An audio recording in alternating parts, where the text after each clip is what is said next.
Kan Ali punya banyak kisah, tapi di zaman khilafahnya pernah ada satu orang Yahudi masuk Islam. Ikhwah sekalian, orang yang paling susah masuk Islam Yahudi. Susah sekali. Apa kata Nabi SAW dalam hadis Bukhari? Kalau seandainya ada 12 orang saja Yahudi di zaman beliau masuk Islam, beriman di tangan saya, kata Nabi SAW, semua Yahudi masuk Islam. Susahnya. Jadi zaman Nabi cuma 5-6 orang saja yang masuk Islam dari orang Yahudi. Ada beberapa orang. Di zaman Ali jadi khalifah, beliau pernah jalan-jalan satu waktu di pemukiman Yahudi, lewat di satu rumah, sendirian, tidak ada yang awalnya.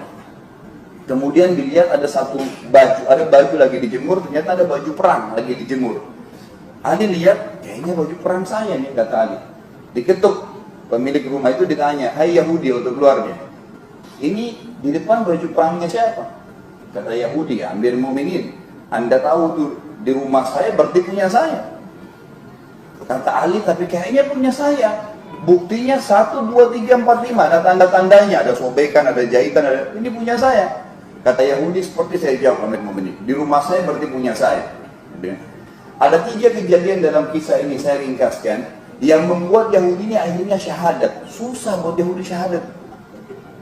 3 kejadian. Kejadian pertama, Yahudi yang menceritakan, dia bilang, saya kaget, tiba-tiba saja Amir Mu'minin berkata, kalau begitu ayo kita berhukum ke pengadilan. Dia bilang kalau raja Yahudi mustahil, tinggal diambil selesai. Terima nggak terima terserah, gitu kan?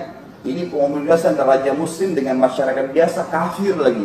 Sama Ali diajak ke pengadilan. Kata Yahudi ini, saya pun jalan bersama Amir Mu'minin ke pengadilan. Ini kejadian yang menggabungkan bagi dia yang pertama. Yang kedua dia bilang, pada saat masuk ke pengadilan, Amir Mu'minin memberikan salam, Assalamualaikum warahmatullahi wabarakatuh. Yang jadi hakim namanya Shuraih Al-Qadhi. Ini orang terkenal sekali. Umar bin Khattab yang nunjuk sampai Uthman. Dan ini 60 tahun jadi qadhi di 5 khalifah. Abu Bakar, Umar, Uthman, Ali, dan juga sampai di Muawiyah, bahkan sampai di Yazid. Ringkas cerita, waktu diberikan salam, orang-orang yang ada di hakimin di situ di ruangan menjawab salamnya Ali, tapi anehnya tidak ada satupun orang yang berdiri salaman, kayak kalau ketemu presiden gimana sih? Gak ada. Kenapa? Karena Ali ini tiap hari radhiyallahu anhu rumahnya terbuka untuk siapapun yang mau ketemu. Bahkan dalam kisahnya kalau untuk mengikuti di YouTube ceramah saya 4 jam tablik akbar Ali itu, beliau selalu di pasar ngangkatin barangnya orang, ikut-ikutan sama masyarakat. Jadi orang sudah biasa ketemu, bukan sesuatu yang istimewa gitu. Kata Yahudi ini, anehnya setelah jawab salam, sudah selesai, nggak ada sesuatu yang istimewa. Dan yang luar biasa, Shuraih bilang di atas kursinya, silakan wahai Amir Mu'minin, maksudnya silakan antri. Anehnya dia bilang, Amir Mu'minin Ali pergi ke belakang sekali, antri, duduk, tidak marah, tidak apa. Siapa hakim ini? Ditunjuk oleh Ali, digaji oleh Ali. Masuk, ini kejadian kedua yang buat dia kagum. Kejadian ketiga akhirnya dia syahadat, teman-teman saya. Ini sebagai penutup juga ceramah kita. Subhanallah, Yahudi ini bilang, waktu tiba giliran kami, Hakim Shuraih berkata, ada apa wahai Amir Mu'minin? Kata Ali, tadi pagi saya jalan di pemukiman Yahudi, saya temukan baju perang ini yang di tangan dia. Saya yakin ini baju perang saya.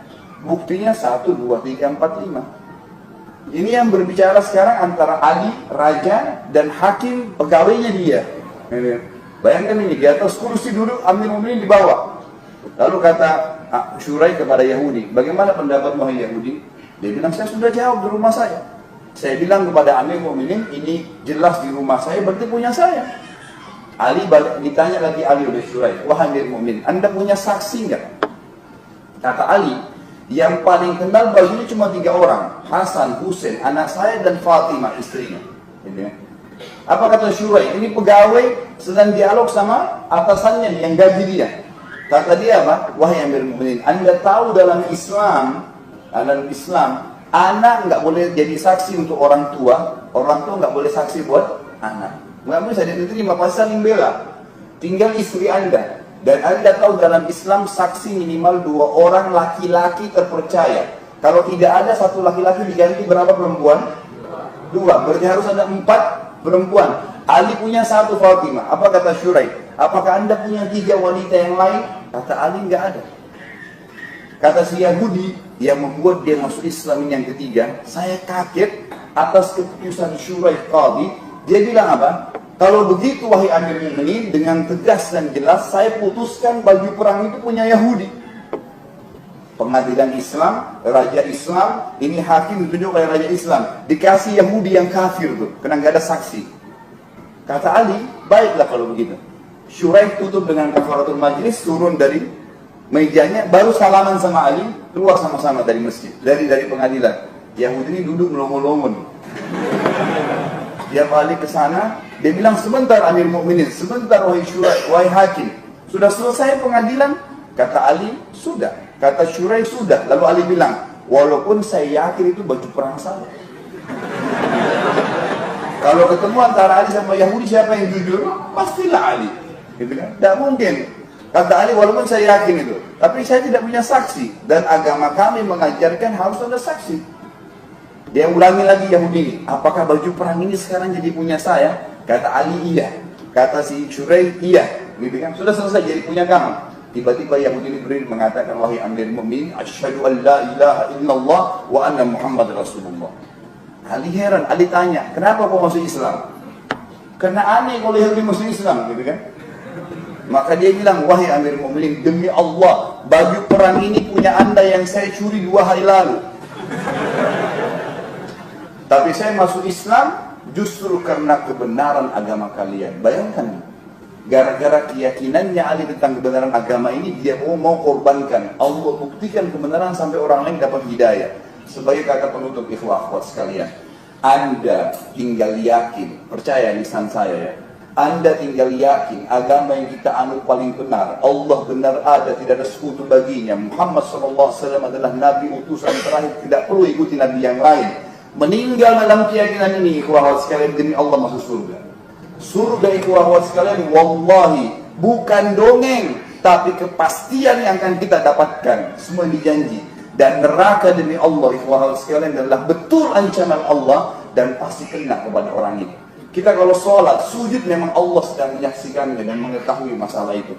Kata Nabi SAW, kalau seorang hamba mengatakan Alhamdulillahirrabbilalamin, Allah jawab dari langit, hamadani abdi, aku dipuji oleh hambaku.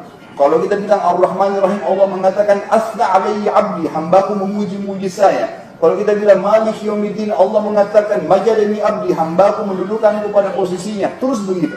Semua itu benar, ya. Tidak ada yang salah. Semua yang beriman akan masuk surga, semua yang salah akan masuk neraka. Maka pertahankan, wala tamutunna illa wa antum muslimun.